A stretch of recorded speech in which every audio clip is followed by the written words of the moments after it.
The headlights of my tractor cut through the dust as I rolled toward the fence line.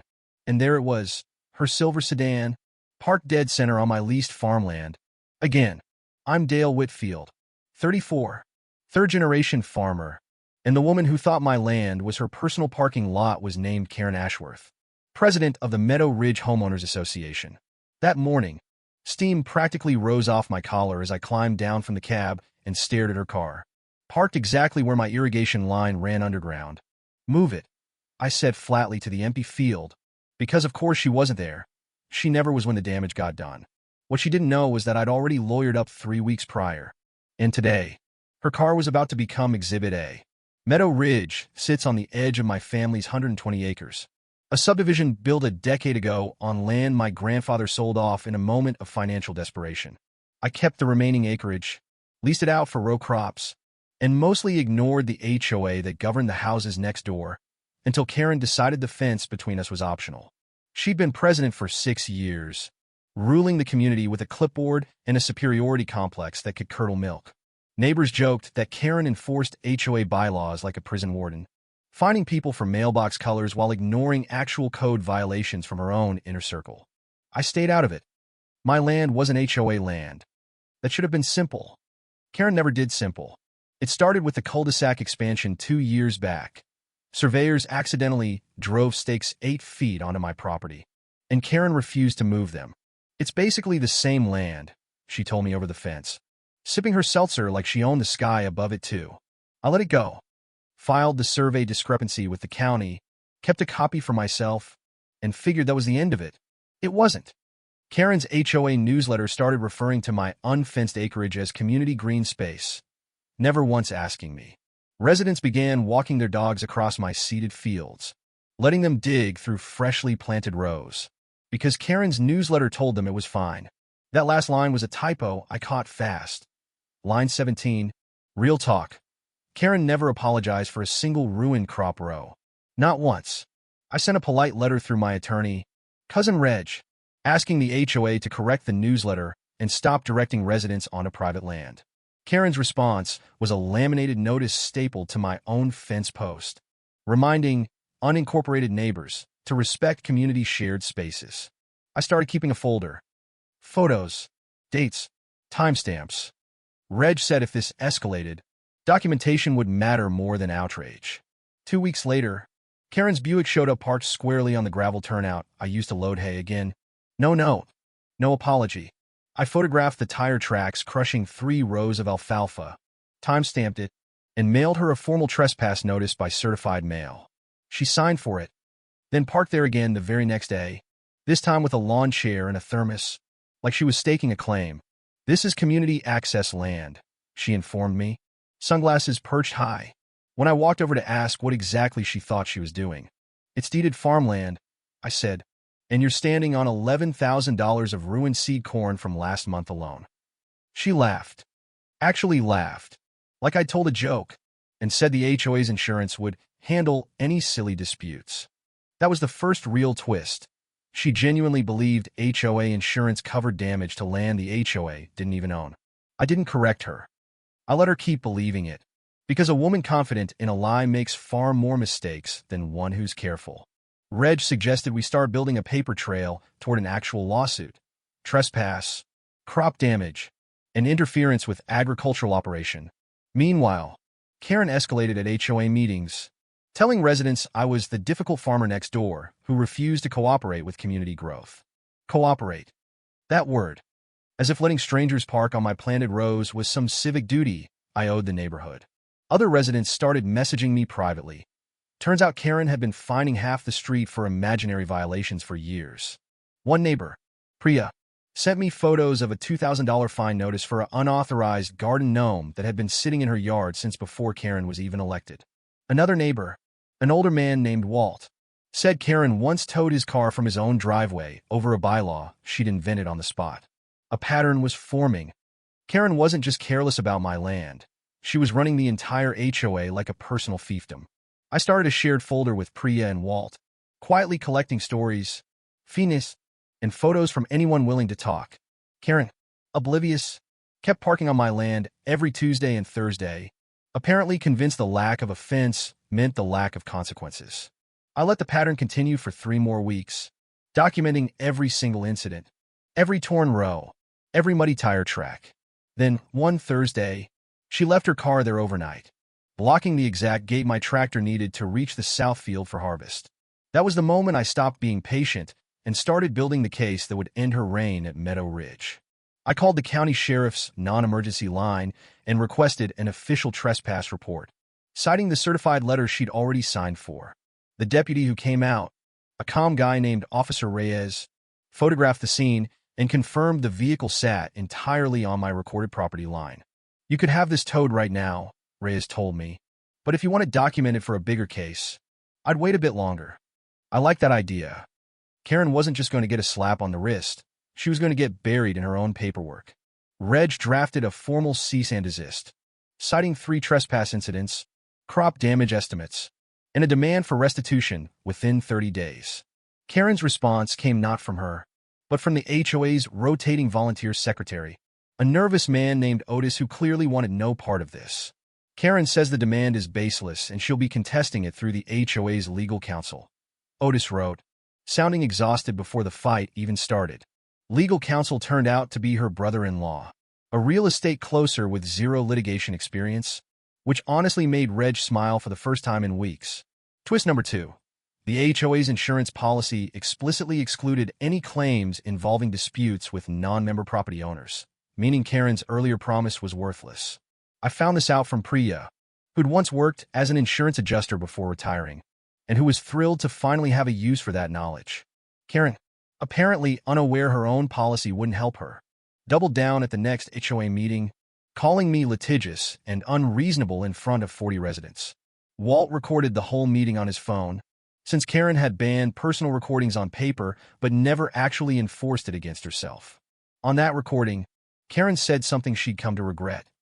That land is basically ours anyway. He's just too stubborn to donate it to the community. That single sentence, basically ours, became the cornerstone of Reg's trespass case.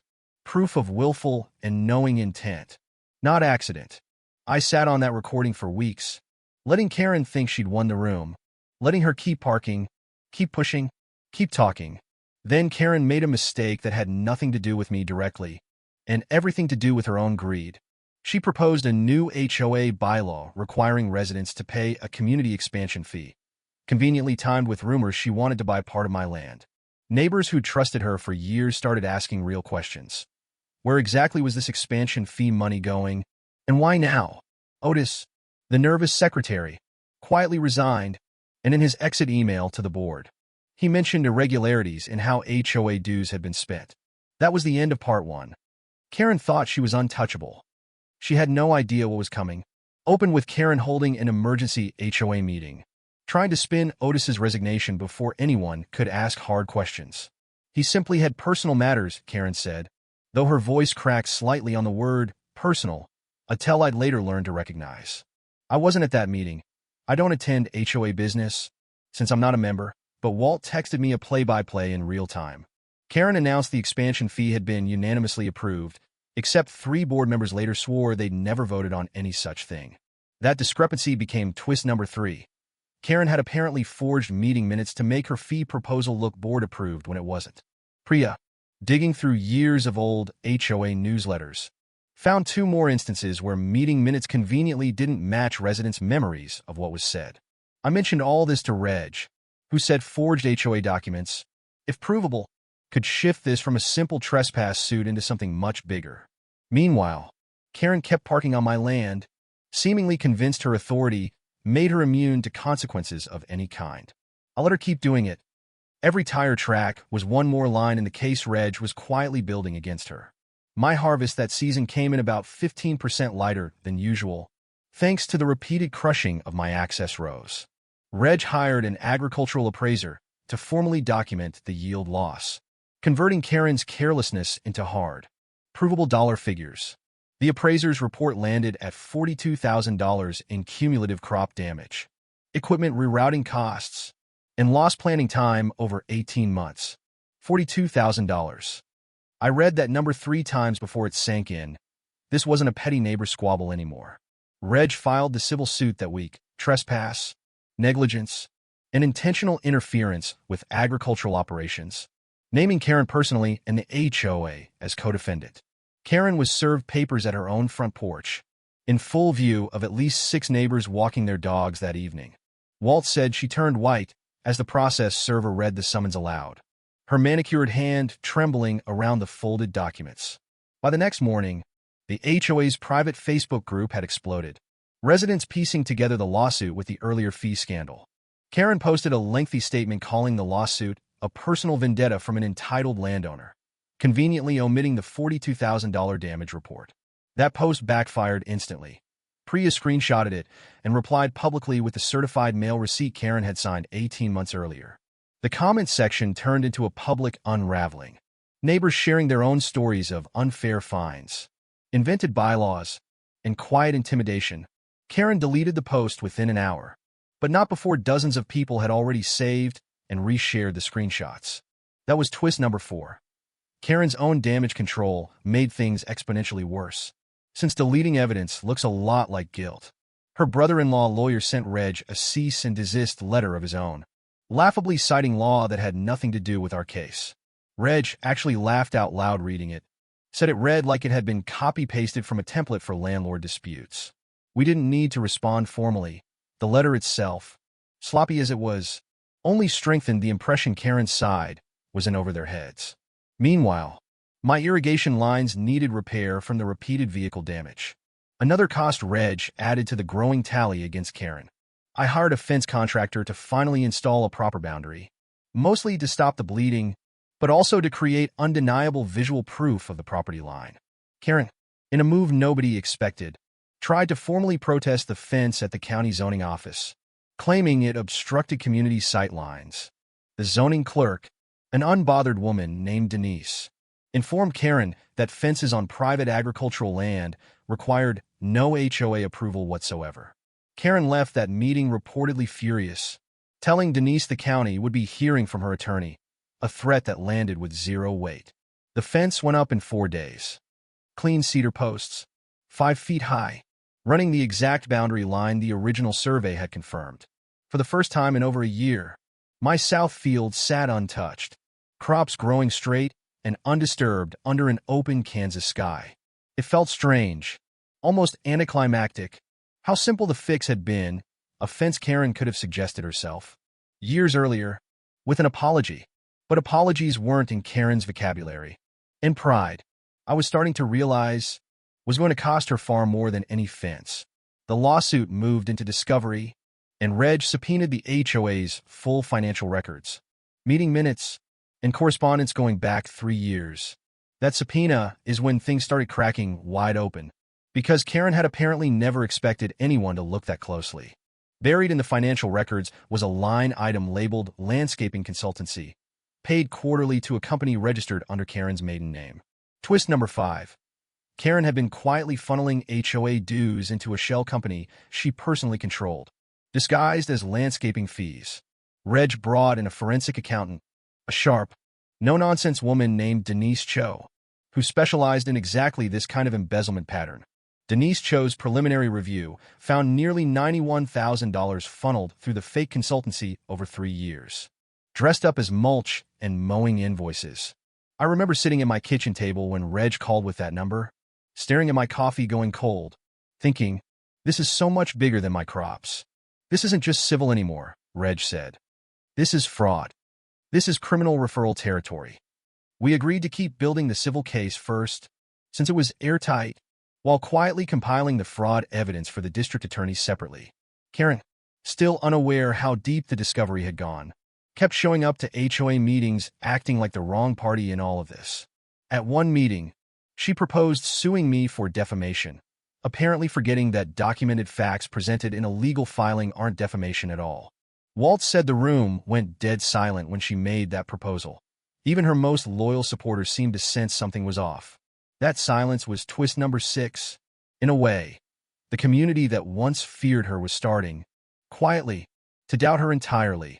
A young couple who'd recently moved in, the Alvarezes, stood up and asked outright where the landscaping consultancy money actually went. Karen's answer was a stammering mess about vendor confidentiality, a phrase that means nothing legally and apparently convinced no one in that room. Otis, the former secretary, resurfaced online with a public statement confirming he'd raised concerns about that exact vendor months before resigning. The dominoes were falling fast now, each one connected to the next, and Karen seemed to have no idea how to stop them. I stayed quiet through all of it, letting the community's own scrutiny do work my lawsuit never could have done alone. Reg said patience was our biggest asset now. The more rope Karen took, the more thoroughly she'd tie herself up in it. My farmland, meanwhile, finally felt like mine again, fenced, respected, and quietly becoming the least dramatic part of the entire saga. I focused on harvest, on soil tests, on the actual work of farming, while the case against Karen built itself in the background. Some nights I'd get updates from Priya about new fines Karen had issued that week, seemingly desperate to reassert control over something. She fined a family for a non-compliant flagpole, fined another for hanging holiday lights 9 days past the HOA's arbitrary deadline. Every fine felt smaller and more petty than the last, like watching someone grip harder at sand slipping through their fingers. Then came the moment that truly changed the trajectory of everything. Denise Cho's forensic report got formally filed as evidence in our civil case.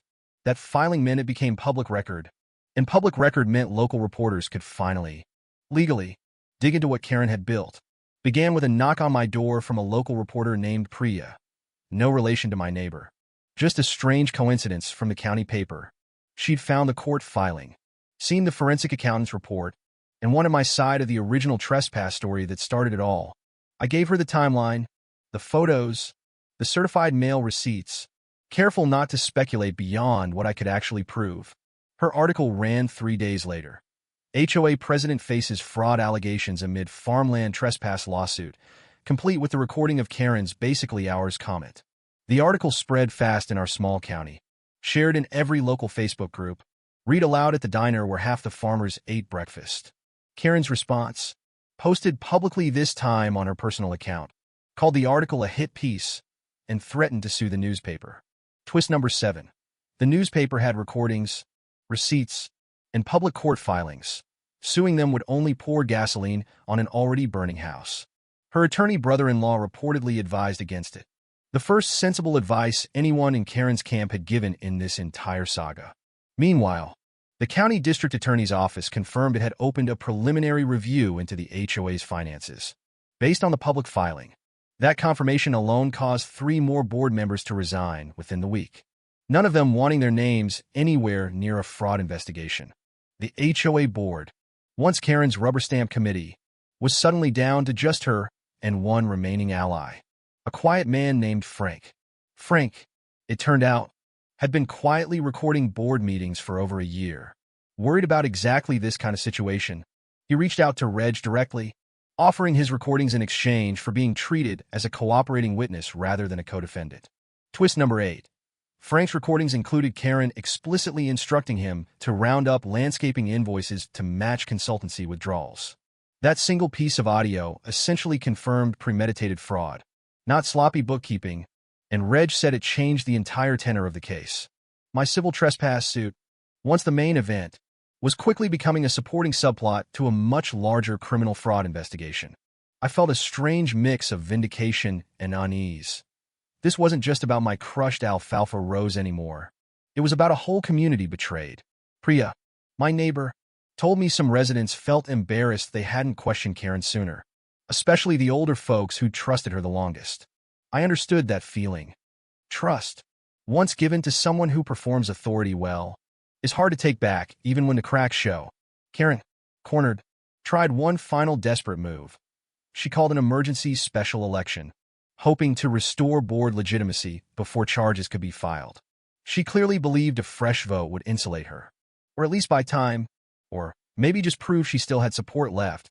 The special election drew the largest turnout in Meadow Ridge HOA history, residents lining up specifically to vote her out.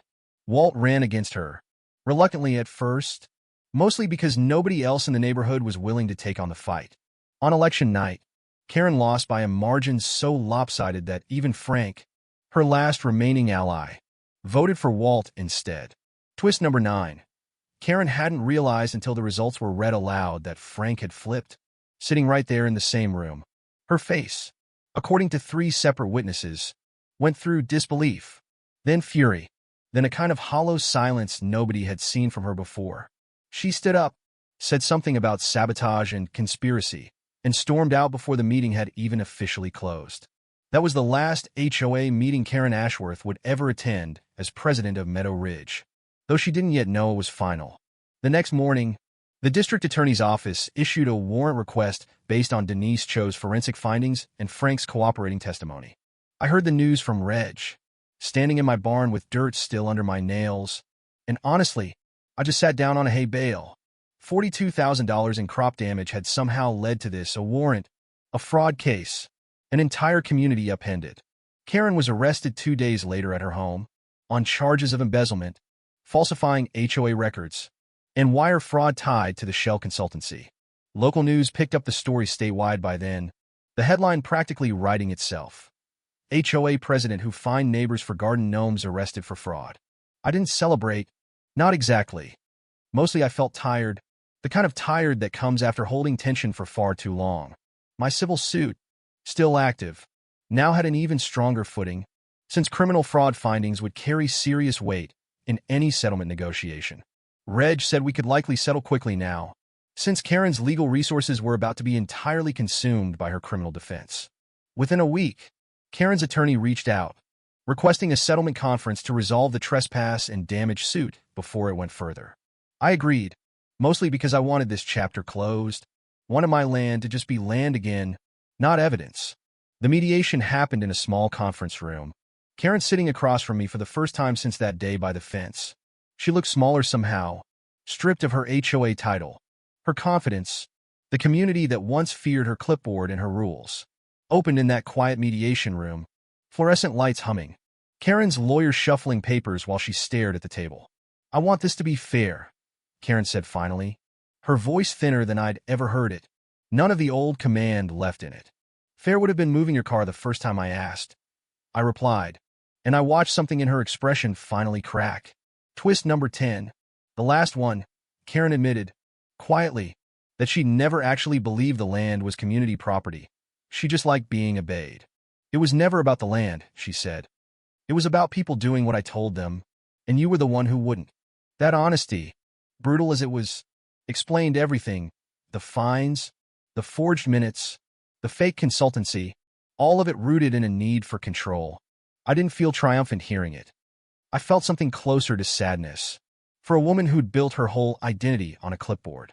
The settlement came to $68,000, covering crop losses, legal fees, and punitive damages for the documented pattern of trespass.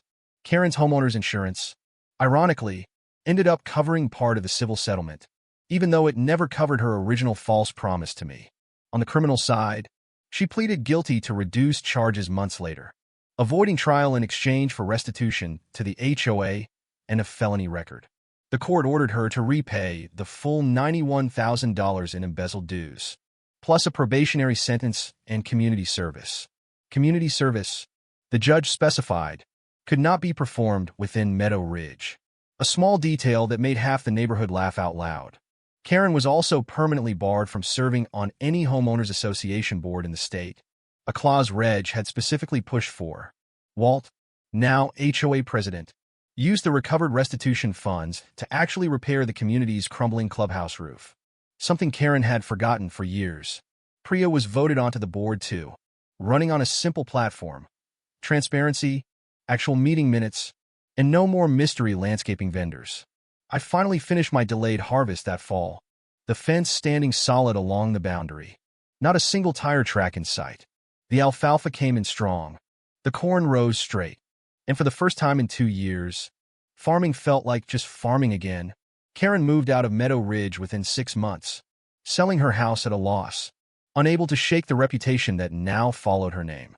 I heard she moved 2 counties over, and word eventually reached me that she'd tried joining another HOA board there, only to be recognized and voted down. Some things, it turns out, follow you no matter how far you drive, especially when a county paper photo has your face attached to fraud. Frank, the board member who'd secretly recorded her, ended up staying on as treasurer, this time with actual outside audits every single year. Otis, The secretary who'd quietly resigned and raised concerns first was thanked publicly at a community picnic Walt organized that summer. I went to that picnic, my first HOA event ever, technically as a guest, since my land still isn't part of the association. Walt handed me a paper plate of barbecue and said, only half joking, "You basically saved this whole neighborhood. You know that." I told him I was just trying to keep tractors off my alfalfa, and he laughed, said sometimes that's exactly how justice starts.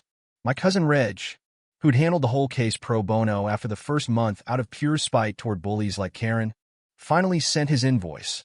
I paid it happily, cheaper by far than the $42,000 in crop damage Karen's carelessness had originally cost me. Looking back, I keep thinking about that first morning, her sedan parked square on my irrigation line, steam rising off my collar in the cold. I never imagined a parked car could unravel 3 years of hidden fraud, an entire board's collapse, and one woman's total fall from power. But that's the thing about people like Karen. The small cruelties are rarely isolated, just the visible edge of something rotten underneath. She'd spent years assuming no one would ever check the receipts, assuming authority alone made her untouchable, assuming compliance meant respect. It didn't. It just meant no one had looked closely enough yet, and eventually, someone always does. My fence still stands today, cedar gone silver with weather, a quiet boundary line that never needed to become a battlefield in the first place.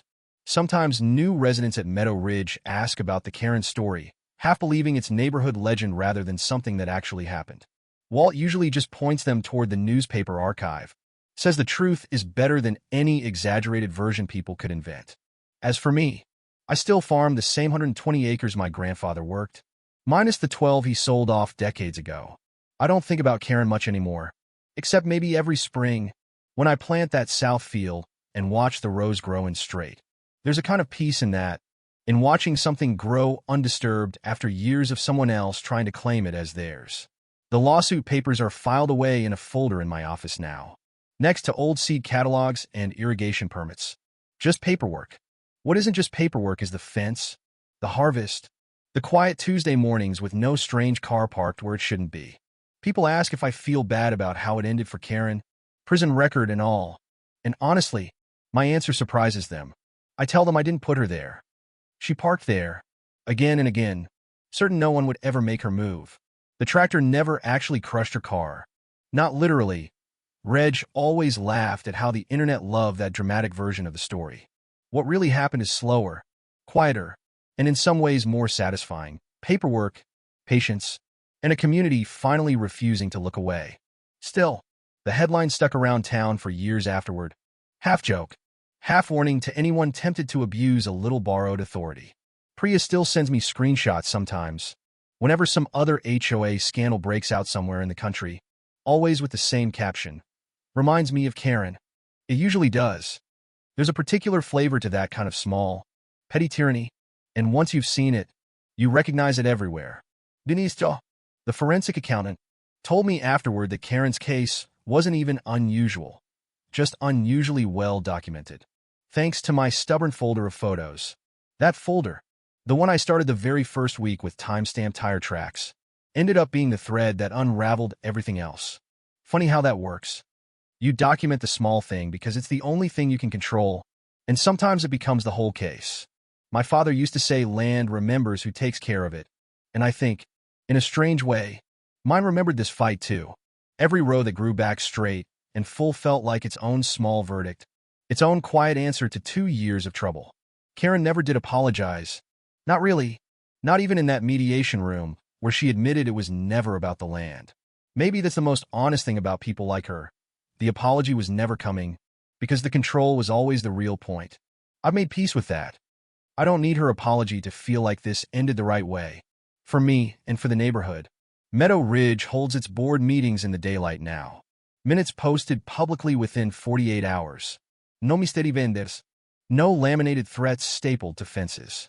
Walt jokes that the HOA finally does what it was supposed to do all along, support the neighborhood, not police it. I still don't attend those meetings. My land is mine, fenced, documented, and finally, blessedly, boring in the best possible way. Some nights I drive the tractor out past that fence line just to look at it standing there, solid, unremarkable, exactly as it should be. It's strange to think a piece of cedar and wire mesh became the physical marker of an entire community's reckoning. But that's how these things go. I've learned. The biggest changes often start with the smallest, stubborn refusal to just let something slide. I could have moved my equipment route that first morning, avoided the confrontation entirely, let her keep parking wherever she pleased. Some days I wonder what would have happened if I had, whether the fraud would still be running quietly under Meadow Ridge's Tuesday HOA meetings. I doubt it would have stayed hidden forever, but I'm glad. In the end, it wasn't hidden any longer than it was. Reg still tells this story at family dinners, usually the version where I threatened to literally drive the tractor over her Buick. I always correct him. I never crushed anything. I just kept planting, kept documenting, and let the truth do the actual crushing. That's less dramatic for a headline. Sure, but it's the truer version, and truer, I've come to believe, is always more satisfying anyway. The alfalfa this season came in the best it has in 5 years. Thick and green, right up to the cedar fence line. Priya still texts me updates from the HOA group chat sometimes. Mostly just normal community stuff now, potlucks, pool schedules, actual malbaxcales. Normal. Boring. Exactly what a neighborhood should be, once you strip away the fear of one woman's clipboard and her invented rules. Karen's case became something of a cautionary tale in county government circles too, cited when new HOA oversight regulations were drafted the following year. I testified briefly at a state hearing on HOA accountability, mostly just repeating the same story I've told 100 times by now. A legislator afterward called it a case study in how unchecked small authority becomes corruption, which felt about right, if a little formal. Im no activist. I'm a farmer who wanted his alfalfa rows left alone, and somehow that turned into changing how HOAs get audited statewide. Funny how the smallest fights sometimes ripple furthest. Further than you'd ever expect standing there that first cold morning, staring at a parked car. My grandfather's land is still mine. Still fenced properly now. Still growing the same crops his hands once worked decades before me. Karen Ashworth is, last I heard, working retail 2 counties over, her HOA board days permanently behind her. By court order and by choice. I don't know if she ever really understood why it all fell apart, or if she still believes it was somehow unfair. What I know is my fence still stands, my fields still grow straight, and no car has parked on my land in over 3 years. That's the whole story. Not really about a tractor, or a crushed car. Just about a fence line, and who finally had to respect it.